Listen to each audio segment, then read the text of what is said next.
Senator Blumenthal congressional frustration isn't ordinary, he said. Pete Hegseth issued the order and people died because of it, and he said the Pentagon may be hiding evidence. This is one of the clearest, sharpest signals yet that members of the Senate believe a serious violation of international law may have occurred, and that a cover-up could already be underway. Blumenthal isn't just pointing fingers.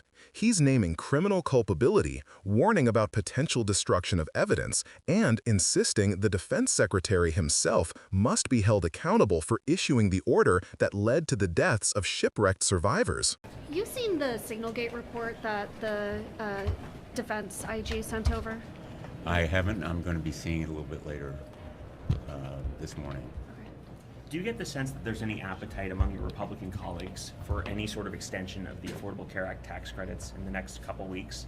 There's definitely an appetite on the part of my Republican colleagues because they're hearing from their constituents who are deeply upset about the skyrocketing premiums. They're being hit by this sticker shock.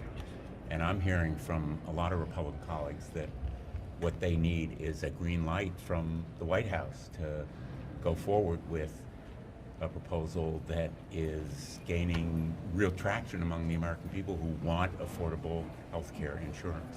You said yesterday you'd like to see Admiral Bradley come to the Armed Services Committee sometime next week. Has there been any development on that? There'll be some private meetings, evidently, with Admiral Bradley. What we need now really is subpoenas for all of the records, including the videos, transcripts of oral communications, the executive order that Hegseth issued. I'm very fearful we're going to see loss of records, possibly destruction of documents, because so much is at stake in terms of criminal culpability here. And I want to see this investigation begin intensely and immediately. Hegseth has to be held responsible for issuing the order that led to not only the killing of these two survivors of the shipwreck against international law and possibly a war crime, but also the entire set of strikes that has destroyed 23 or more of these boats and killed more than 80 people. Senator Kane said that he feels that Pete Hegseth kind of threw Admiral Bradley under the bus. Do you feel the same way? Well, Pete Hegseth says he has Admiral Bradley's back. He has Bradley's back just enough to push him under the bus, which is what they are doing in effect. When he says there's a fog of war, what he's really seeking to do is create a fog of mind that enables him to shift the blame, pass the buck, and push Admiral Bradley and others under the bus. We cannot allow a political leader to make a career professional military man a fall guy here. And Pete Hegseth should have the courage to step forward and say, it's my responsibility, I'm going to own it. Senator, what do you make of the outcome of the meeting between Witkoff and Putin in Moscow? I think that what we're going to see is more of the same. Putin stalling and stonewalling, trying to gain time so he can conquer more territory and weaken Ukraine through the aerial reign of terror that he has imposed. And what we need now is peace through strength, not granting Vladimir Putin a Christmas wish list. Right now, the two elves over there, Witkoff and Kushner, are taking Putin's wish list for Santa Claus. And what we really need is someone to stand up to Putin and say, we're going to provide the arms necessary for Ukraine to defend itself successfully. Peace through strength is the only strategy that works. Appeasement is futile.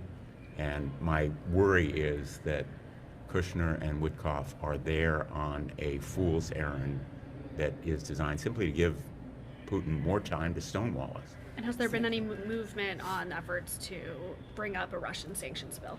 I think we are ready to go with a Russian sanctions bill as soon as We know what the outcome is in Moscow and Kyiv right now. Until the talks are in some way finished there, as I hope there will be, because allowing them to go on indefinitely simply gives Putin more time to stonewall us. Senator, the House is trying to designate the Muslim Brotherhood today into a foreign terrorist organization. What do you think about that?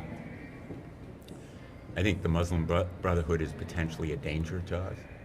We ought to recognize it and act accordingly. Thank you, sir. That level of urgency is extremely rare, and when a senator starts talking openly about subpoenas, war crimes, and document preservation, it means the situation has crossed from political disagreement into legal jeopardy. What he's describing is the core idea behind the laws of war. The moment an enemy combatant is shipwrecked, incapacitated, or unable to fight, they are considered protected. It doesn't matter what they were doing an hour earlier. If they're clinging to wreckage, they're hard to combat. That protection isn't symbolic. It's one of the foundational rules of modern warfare. Violating it isn't just bad optics, it's a potential war crime. So, when Blumenthal talks about 2 survivors being killed in a follow-on strike, he's pointing you toward the most sensitive and explosive part of this entire scandal. But he also lays out something else viewers should pay close attention to: the growing divide between military professionals and political appointees.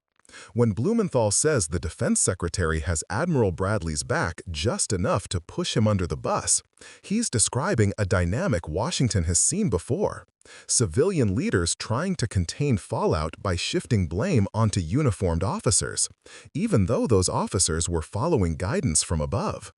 That's why the senator is pressing so hard for transcripts, recordings, orders, and video. Those materials create a paper trail that either confirms or disproves who actually gave the order and how far up the chain responsibility really goes. There's another dimension here that often gets lost in the headlines. This isn't only about whether the strikes were legal, it's about the health of civilian control of the military. If a defense secretary issues an order that violates the rules of war, or if he misleads Congress about what happened, that erodes trust in the very system meant to prevent abuses of power. If evidence goes missing or is selectively released, that erodes it even further. So, Blumenthal's fear about document destruction isn't paranoia. It's a recognition that whenever political careers or reputations are on the line, the incentive to lose inconvenient records has historically been strong. Later in the interview, look at how quickly he shifts from the Caribbean strikes to the meeting between Putin, Whitmer, and Kushner. To casual viewers, it may seem unrelated, but it's actually part of the same theme: accountability and leverage. Blumenthal is warning that without firmness, whether toward a rival nation like Russia or within our own chain of command, you invite manipulation. Putin benefits from delay. If the U.S. delegation plays into that delay, even unintentionally, it allows Russia to advance its military goals.